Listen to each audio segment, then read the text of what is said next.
દેશમાં અનેક લોકોના પોલીસ કસ્ટડીમાં ગંભીર રીતે ઘાયલ થવાના અને મારપીટના કેસ સામે આવતા રહે છે.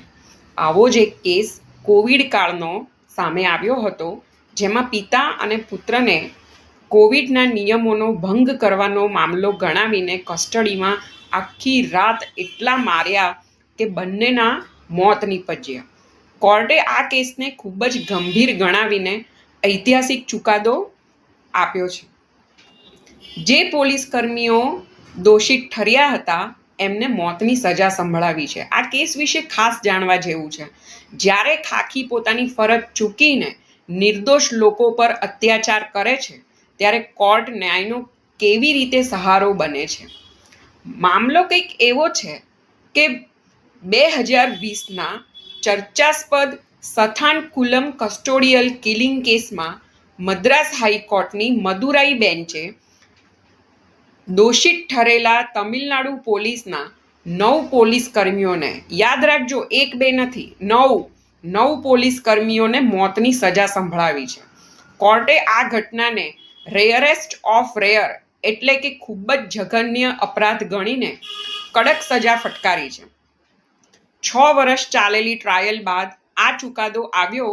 કેસની સુનાવણી first additional district and sessions જજ જી મુથુકુમારનની કોર્ટમાં થઈ.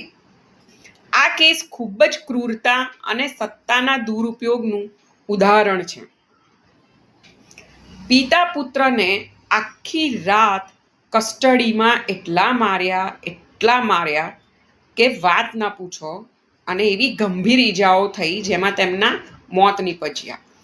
વેપારી પી જયરાજ અને તેમના પુત્ર જે બિનિક્સનું કસ્ટડીમાં મોત નીપજ્યું.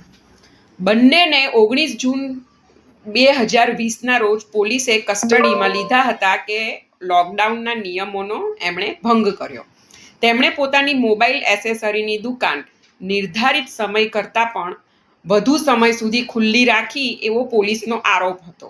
તપાસમાં જાણવા મળ્યું હતું કે કસ્ટડીમાં બંને સાથે સતત એટલી બર્બરતા અને મારપીટ થઈ હતી, આખી રાત તેમને મારવામાં આવ્યા, જેના કારણે ગંભીર ઈજાઓ થઈ.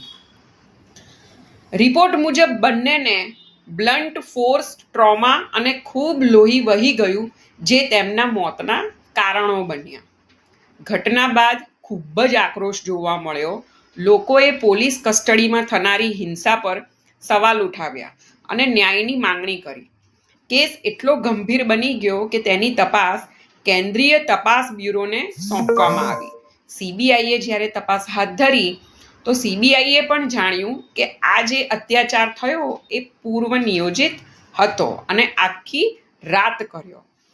તપાસ એજન્સીએ કોર્ટમાં એવી દલીલો આપી કે આરોપીઓ જાણી જોઈને આ ઘટનાને અંજામ આપ્યો, આથી તેમને મહત્તમ સજા થવી જોઈએ. કોર્ટે પણ સીબીઆઈની આ દલીલો સ્વીકારી લીધી. આ કેસમાં જે પોલીસ કર્મીઓ દોષિત ઠર્યા તેમના નામ પણ આપણે જોઈએ, જેમાં inspector S Shridhar, sub inspector પી રઘુ ગણેશ અને કે બાલકૃષ્ણન સામેલ છે.